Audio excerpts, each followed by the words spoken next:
Hi everyone, my name is Shiraz Mehmai. I'm an associate professor at the University of Science and Technology, Houari Boumediene in Algeria. And with my colleague Gilbert Kipkoech, a researcher at the Kenya Medical Research Institute, Nairobi, Kenya, we are in the affirmative team, affirming the answer of the question, should African nations implement national genetic screening programs for early detection of prostate cancer in high-risk populations? According to GlobalCan 2022, prostate cancer is the leading cancer among African men, with the highest incidence and poor survival outcomes, largely due to its more aggressive behavior and early transformation from indolent to advanced forms. They have higher incidence and mortality rates compared to other populations, with particularly high rates observed in sub-Saharan Africa. Studies have also shown that genetic variants at chromosome 8 are more frequent in individuals of African ancestry, which may partly explain their disproportionate burden of prostate cancer incidence and deaths. Additionally, several risk-associated SNPs appear to be differentially overexpressed in African men compared to other ethnic groups like Caucasians. In this presentation, we firmly believe that genetic screening in Africa is essential for the future health systems in the continent. By identifying those most at risk early, we can diagnose earlier and save lives. We can reduce treatment costs and move Africa toward precision medicine with improved cancer care and survival outcomes. For our arguments, the first one is catching cancer at an early stage to save lives. So prostate cancer is more heritable than many other common cancers. Twin studies estimate its heritability at around 57-58%, well above that of ovarian cancer that is estimated at about 39% or breast cancer at 31%. This makes the identification of germline mutations in genes such as BRCA1 and BRCA2, PALB2, and HOX/BIF13 important for detecting individuals at high risk, enabling early diagnosis and improving survival outcomes. But to achieve this effectively, genetic consulting is essential to accompany individuals throughout the process. The second and really important argument is the cost effectiveness of genetic testing. Shai and al. In 2022 published an article highlighting that cancer screening is more cost effective than treating late stage disease, supported earlier findings from a 2019 study on breast cancer, which reports that the average cost of care in the first 12 months after diagnosis in USA increased from $19,000 in stage 1 to $36,000 in stage 4. So screening program should be considered as a good investment in health. It is either cost effective or cost saving for healthcare system compared with no screening at all. The third argument is building genomic capacity.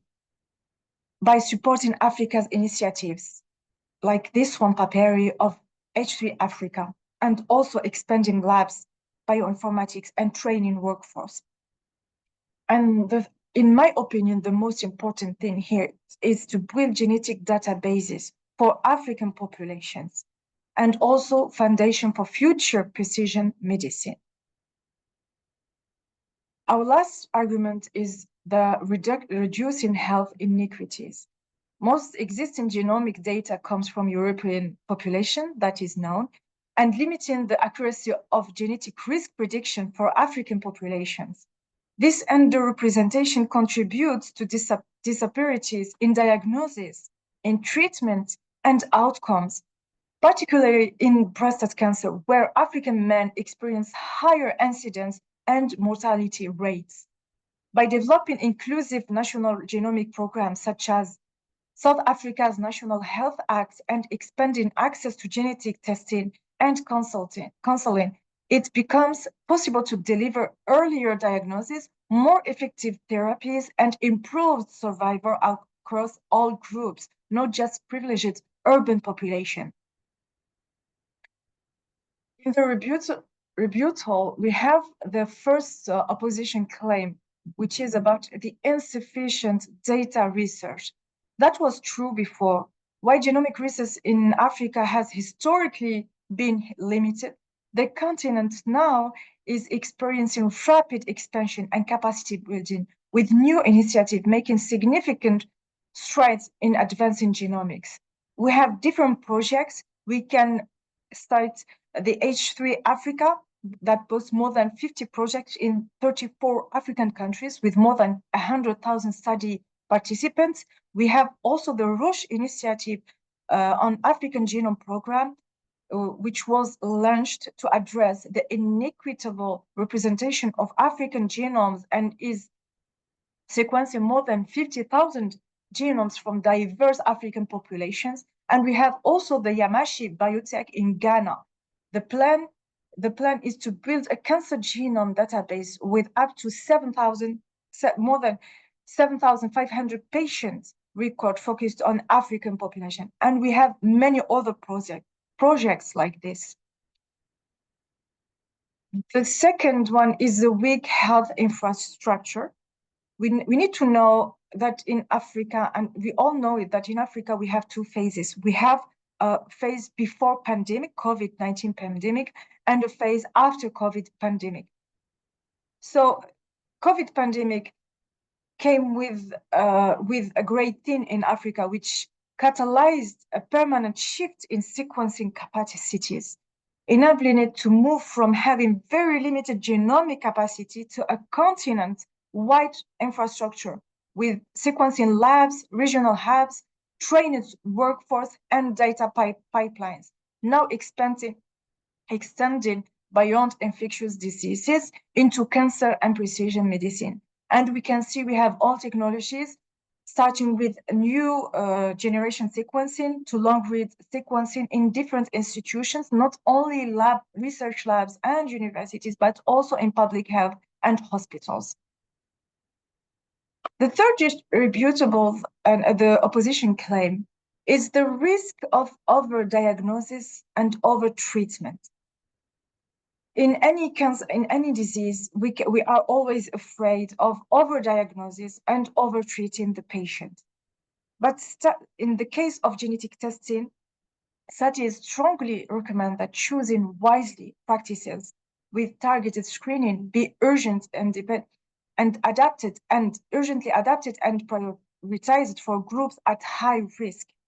Given the difference in incidence, clinical course, PSA levels, genetic factors, and social barriers observed between men of African ancestry and Caucasian men, and the fact that current guidelines are largely based on studies with very limited African representation, separates prostate cancer screening guidelines are particularly necessary to help save the lives of men of Africa.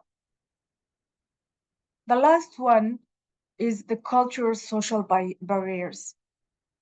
Although cultural stigmas around breast cancer, particularly among young African men, is often linked to concerns about loss of masculinity and fear of death. A recent study in Kenya showed that tailored culturally relevant health education effectively reduced fatalistic belief, decreasing them from 51% to 23%.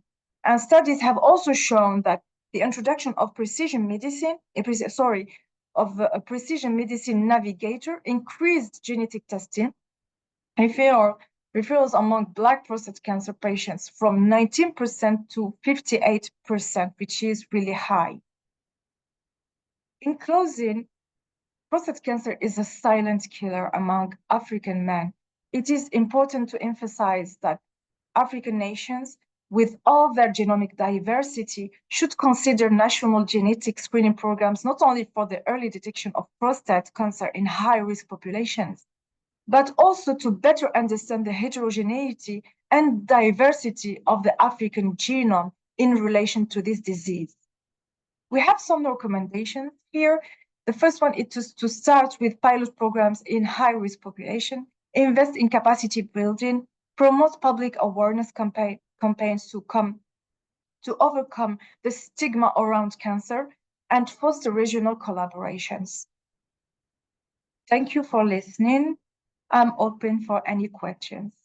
Thank you.